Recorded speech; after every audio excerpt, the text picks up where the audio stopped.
वो 30 मीटर समंदर के नीचे थे और शार्क पहले ही अंदर थी।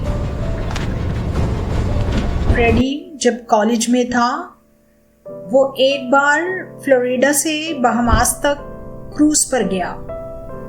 शुरू में सब कुछ बिल्कुल परफेक्ट था, लेकिन सफ़र के आधे रास्ते में अचानक समंदर का मिजाज बदल गया। बड़ी बड़ी लहरें जहाज से टकरा रही थी।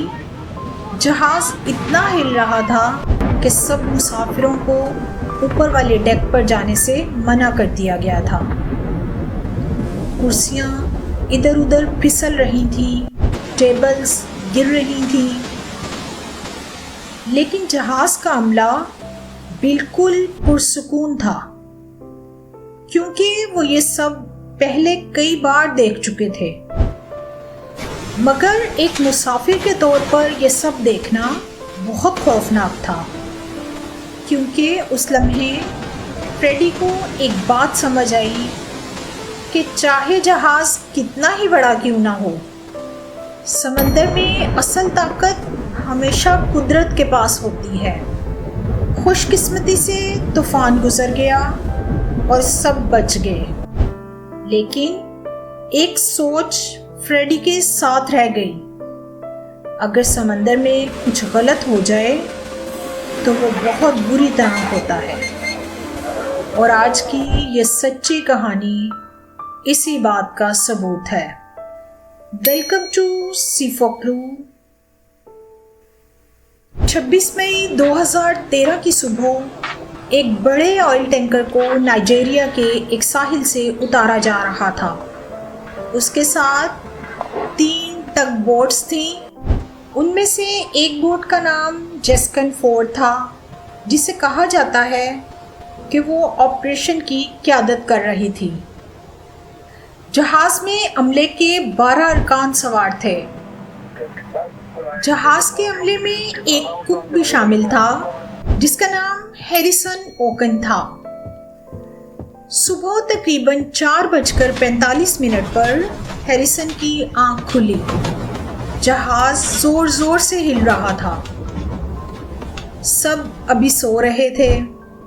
वो कमरे से बाहर निकला और बाथरूम की तरफ गया, और ठीक 4:50 पर सब कुछ बदल गया।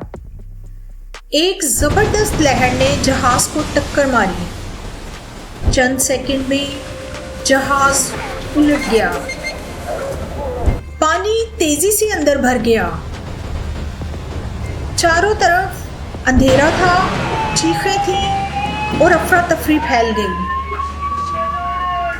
हैरिसन ने बाहर निकलने की कोशिश की, लेकिन पानी के जोर ने उसे बहाकर एक दालान में फेंक दिया।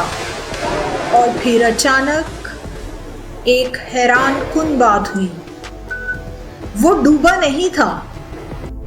उसका सर पानी से बाहर था। वो एक छोटे से हवा के खाली हिस्से एयर पॉकेट में था, लेकिन हालात अब भी खौफनाक थे। हर तरफ मुकम्मल अंधेरा था। हैरिसन की गर्दन तक ठंडा पानी जम रहा था। उसके पास खाना नहीं था, रोशनी नहीं थी और कोई रास्ता नजर नहीं आ रहा था। और सबसे बुरा ये हुआ कि जहाज समंदर की तह में डूब चुका था। वो अब समंदर में 30 मीटर नीचे फंस चुका था। पहले तो उसने सोचा कि अब मैं मरने वाला हूँ। वो दुआ करने लगा और अपनी मौत का इंतज़ार करने लगा, लेकिन वक्त गुजरता गया। कई सेकंड, मिनट और फिर घंटे गुजर गए। वो अभी तक जिंदा था। फिर एक और खौफनाक हकीकत सामने आई। शार्क। जहाज में लाशें बिखरी हुई थी और शिकारी जानवर आना शुरू हो चुके थे। हैरिसन का आधा जिस्म खुला हुआ था और जिस्म का निचला हिस्सा दरवाजे से बाहर था। वो दरवाजा बंद भी नहीं कर सकता था। खौफ के बावजूद हैरिसन ने हार मानने से इनकार कर दिया। उसने हिम्मत नहीं हारी। उसने गहरी सांस ली और अंधेरे में तैराकी करते हुए जहाज के एक कमरे में आ गया। वहां रोशनी नहीं थी। उसे पता नहीं था वो कहाँ जा रहा था। एक कैबिन के अंदर उसे लकड़ी के टुकड़े मिले। वहां से उसने लकड़ी के टुकड़े निकाले और एक छोटा सा प्लेटफॉर्म की तरह सहारा बना लिया ताकि वो पानी से ऊपर रह सके। अब कम से कम इसके जिस्म का ऊपर वाला हिस्सा जमने वाले पानी से बाहर था।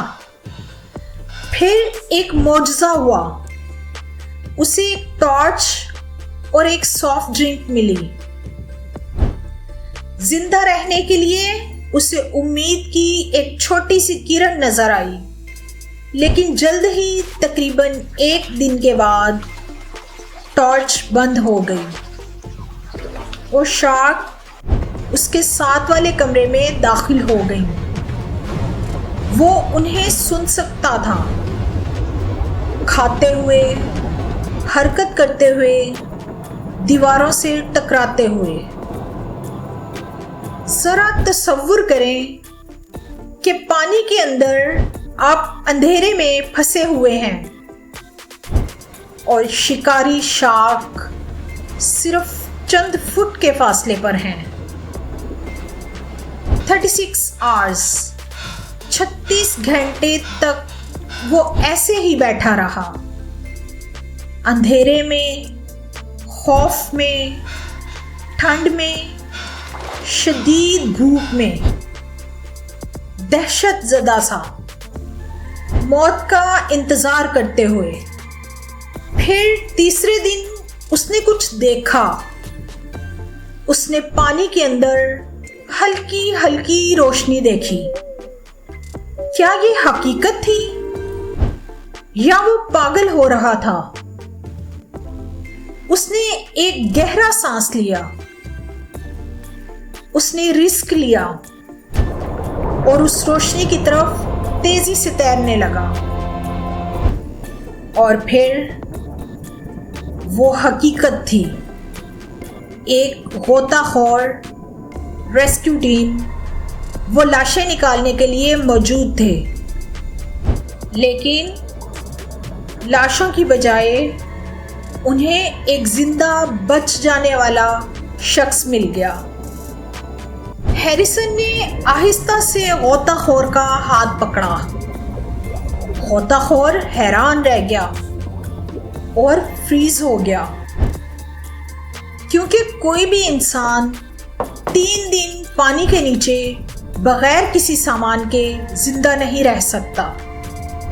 हैरिसन को बचा लिया गया, लेकिन आज भी वो अक्सर रात को डरकर जाग जाता है।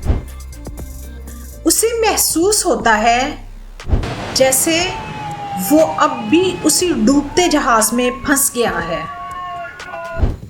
हैरिसन का बचना नामुमकिन था, लेकिन उसने हिम्मत नहीं हारी और एक चीज सीखी। जिंदगी की असल कदर तब समझ आती है जब वो हाथ से निकलने वाली हो। अगर आपको ऐसी सच्ची, खौफनाक और दिलचस्प कहानियाँ पसंद हैं तो सी फोकलू में खुश आमदीद। हम आपके लिए दुनिया भर की सबसे चौंका देने वाली हकीकी कहानियाँ लाते हैं। मज़ीद ऐसी चौंका देने वाली हकीकी कहानियों के लिए वीडियो को लाइक कीजिए, चैनल सी फोकलू को सब्सक्राइब कीजिए और नोटिफिकेशन ऑन करना मत भूलिए, क्योंकि अगली कहानी इससे भी ज़्यादा नाकाबिले यकीन हो सकती है, शायद इससे भी ज़्यादा खौफनाक।